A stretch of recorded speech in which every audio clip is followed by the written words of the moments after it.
दोस्तों, आज हम आपको एक ऐसी कहानी सुनाने जा रहे हैं जो प्रकृति और मानव के बीच अटूट रिश्ते का जीवंत प्रमाण है। ये कहानी नदियों के गर्जन, हरियाली की चादर ओढ़े पहाड़ों और उन जीवित पुलों की है जो सदियों से मेघालय की वादियों में खामोशी से खड़े हैं।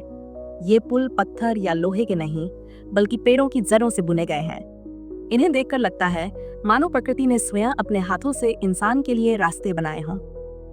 चलिए आज हम इन्हीं लिविंग रूट ब्रिजेस के रहस्यमय संसार में डूब जाते हैं। जब आप मेघालय के घने जंगलों में कदम रखते हैं तो बारिश की बूंदें पत्तों पर थिरकती हुई और नदियों का कलरव आपका स्वागत करता है। यहाँ की खासी और जेंटिया जनजातियों ने प्रकृति को अपना सहयोगी बनाया है। सदियों पहले जब नदियां बरसात में उफन जाती थीं, तो इन लोगों ने रबर के पेड़ों की हवाई जड़ों को एक दिशा में बुनना शुरू किया। ये जड़ें धीरे धीरे नदी के दूसरे किनारे तक पहुंची और एक प्राकृतिक पुल का रूप ले लिया।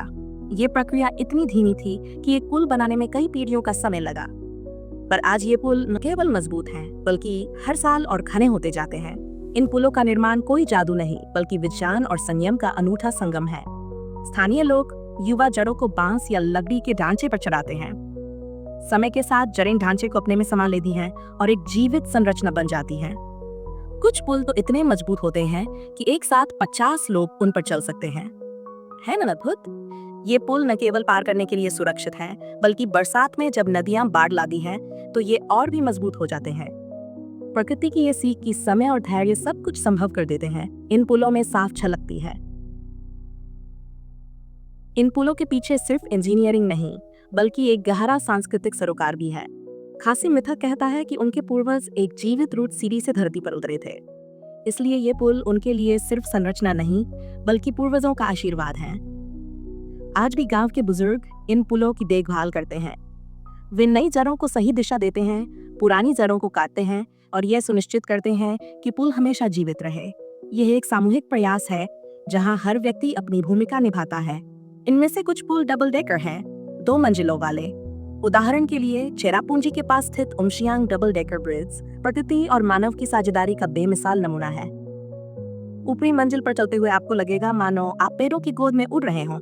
यहाँ से नीचे झांकने पर नदी का फेनिल पानी और हरियाली का समंदर दिखाई देता है। ऐसी अनुभूति शायद ही कहीं और मिले। पर यह कहानी सिर्फ अतीत की नहीं है। आज जब दुनिया कंक्रीट के जंगलों में तब्दील हो रही है, ये पुल हमें स्थायित्व का पाठ पढ़ाते हैं। 2017 में शोधकर्ताओं ने मेघालय में 75 से अधिक जीवित पुलों को चिन्हित किया। इनमें से कुछ 500 साल पुराने हैं।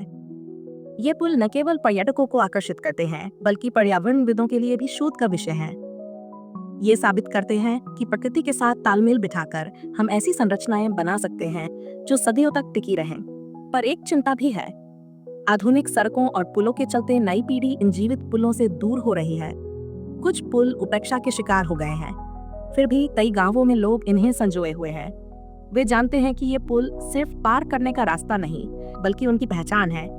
जैसे नोंगरियांग गांव के बुजुर्ग लुलिंग होंगसी कहते हैं, ये पुल हमारे बाप दादाओं की सांसें हैं, इन्हें बचाना हमारा फर्ज है।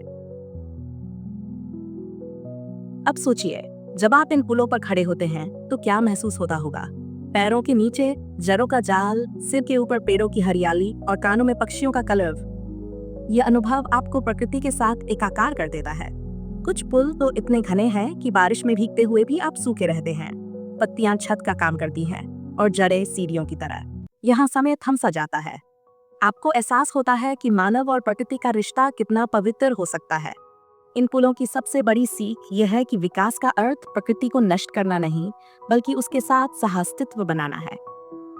जब हम पेड़ काटकर कंक्रीट के पुल बनाते हैं तो वे 100 साल भी नहीं टिकते, पर ये जीवित पुल सदियों से खड़े हैं और आगे भी रहेंगे। बस हमें उन्हें संजोने की जरूरत है। तो दोस्तों, अगली बार जब आप मेघालय जाएं, तो इन जीवित पुलों को जरूर देखें। उन्हें छूकर महसूस करें कि कैसे जड़ें इंसानी हाथों के स्पर्श से निखर उठती हैं। ये पुल न केवल हमें गंतव्य तक पहुंचाते हैं, बल्कि ये सबक भी देते हैं कि प्रकृति के साथ प्रेम और सम्मान का रिश्ता ही सच्ची विरासत है। आइए हम सब मिलकर ऐसी अमूल्य धरोहरों को बचाएं, न केवल अपने लिए, बल्कि आने वाली पीढ़ियों के लिए भी। यह कहानी सिर्फ पुलों की नहीं, बल्कि उन लाखों हाथों की है जिन्होंने प्रकृति को अपना सहयोगी बनाया। क्या हम भी ये सीख पाएंगे? दोस्तों, अगर आपको यह कहानी पसंद आई हो और आपके दिल को छू गई हो तो कृपया इसे लाइक करें। अपने विचार कमेंट में बताएं, इसे अपने दोस्तों और परिवार के साथ शेयर करें और ऐसे और रोचक कहानियों के लिए हमारे चैनल को सब्सक्राइब करना ना भूलें।